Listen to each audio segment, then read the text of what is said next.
3 men escaped the most secure prison in America and vanished forever. The full story, in this video. One of the escaped criminals was Frank Morris. He was born in Washington and had a difficult childhood, most of which he spent in foster homes.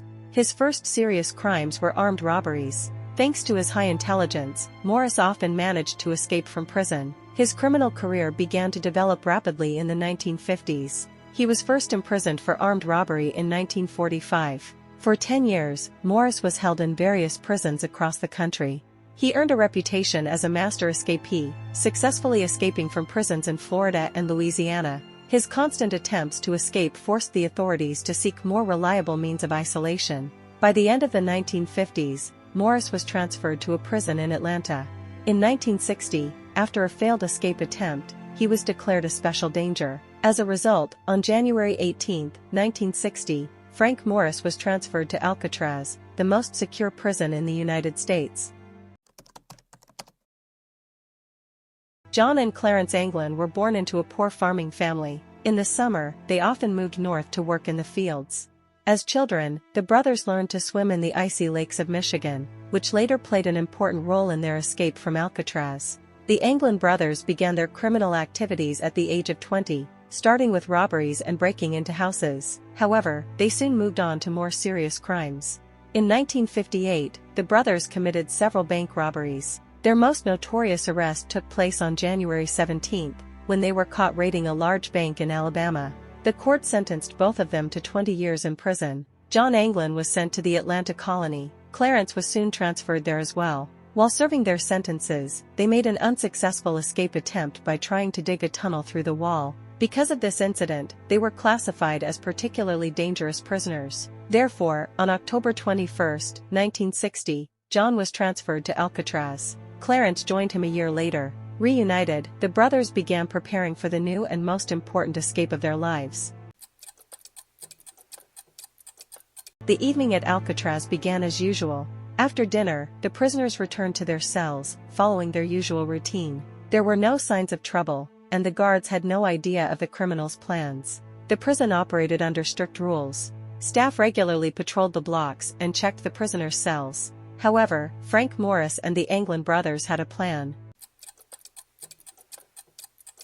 The lights went out in the prison, and the night shift began. All three lay in their beds, pretending to be asleep, waiting for the prison to fall silent. They knew when the guards would pass by their cell and how much time they had before the next check. Half an hour later, the guards made another round. In each of the 3 rooms, they saw sleeping prisoners, but it turned out to be a trap. Lying on the beds were artificial heads made of soap, toilet paper, and human hair. For several months, the criminals worked on creating a tunnel behind the ventilation grills. They often used this passage to prepare for their escape. During their patrol, they climbed through the ventilation system again and found themselves in the service corridor. This corridor was one of the areas of the colony that was not guarded.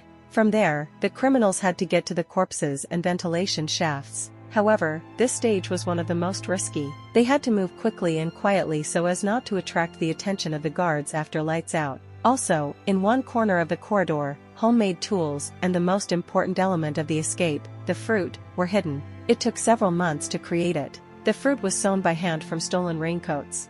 The rubber fabric was supposed to provide the buoyancy necessary to survive in the cold waters of San Francisco. The criminals also made oars, which they planned to use to row to shore. Now that everything was ready, they moved forward, preparing for the next stage, climbing onto the roof. The building was constructed like a fortress, and climbing to the top was no easy task. The criminals used the pipes in the service corridor, but any mistake or noise could attract the attention of security. Within a couple of minutes, they managed to climb onto the roof. From there, they had a view of the dark waters of San Francisco. In the distance, the lights of the city twinkled, and behind them was their main destination, Angel Island. A small piece of land 2 miles to the north. The fog that enveloped the island played into the criminals' hands. Due to poor visibility and darkness, it was difficult to spot them, so they began to move forward cautiously. A couple of minutes later, the prisoners found themselves in front of a 15-meter cliff. Using a drain pipe, they managed to climb down. When they reached dry land, they immediately headed for the shore, where they inflated a homemade raft. They also had life jackets made from raincoats. These items were their only chance of survival. By midnight, everything was ready. The criminals climbed into the raft and pushed off from the shore. It was unstable and fragile, so any wave could prove fatal. The waters of the bay became their final test. The criminals had studied the currents and tides in advance. Soon they found themselves in the open sea, where the waves were getting higher and more dangerous. The fugitives clung to the raft with all their might, trying to keep their balance and not fall into the water. They understood that if they capsized, their chances of survival would be extremely slim. Early in the morning, the guards were doing their rounds as usual. When they approached the cells of Frank Morris and the Anglin brothers, no one responded. The guards assumed they were asleep and entered to check. Instead, they saw dummy heads. At that moment, panic broke out in the prison. Security personnel immediately sounded the alarm, and the building was completely isolated. All entrances were blocked, and the rest of the prisoners were forbidden to leave their cells. Guards began to thoroughly search every corner of Alcatraz. When news of the escape spread, prison officials quickly mobilized all available forces. Prison warden Olin Blackwell, together with police officers, began searching for clues. Within a few hours, a full-scale search was organized. Attention was focused primarily on Alcatraz Island itself, where guards and federal agents thoroughly searched every corner, including the service corridor. As a result, clues were found that led to the prisoners. Tools used in the escape were found in various locations. Among them were spoons and drills from a vacuum cleaner, which were used to dig a ventilation tunnel. Researchers later speculated that the prisoners used a homemade raft to cross the waters surrounding Alcatraz. One of their destinations may have been an island located about 3 kilometers to the north. As a result, authorities were forced to greatly expand the search area. The FBI, Coast Guard, and local law enforcement agencies joined the operation. The FBI took charge of the investigation. Helicopters and boats searched the bay, while the San Francisco Police Department patrolled the coastline. Officers continued to search the local waters. As a result of the search, an important piece of evidence was found, a wooden oar floating near Angel Island. The police theory began to be confirmed. Soon, raincoats were found on the shore, which had been used to make the fruit. This was further evidence that the prisoners' main target was the North Shore. Despite the evidence, no traces of Frank and the Anglin brothers were found. No bodies were found, nor was there any information that they had been seen by any of the local residents. Time passed, but no new leads emerged. The investigation reached a dead end, and rumors began to spread throughout the country about the mysterious disappearance of the criminals. Over the course of several weeks, various theories emerged about what might have happened to the fugitives. The most common theory was that the men drowned while trying to swim across the bay.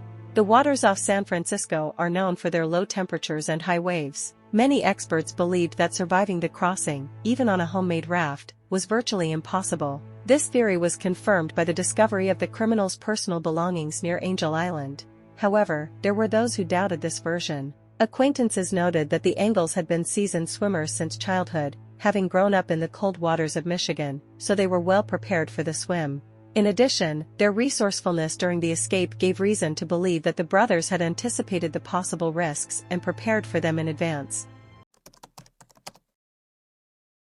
Over time, rumors began to spread from local eyewitnesses who claimed that the Inglis had managed to hide after their escape. Some of them reported seeing John and Clarence in South America, where they were living under false names. One of the most famous pieces of evidence was a photograph taken in Brazil in the 1970s. It showed people who looked very similar to the Inglis. The photograph was presented by the criminal's family, who insisted that the men had survived and had been in hiding all this time.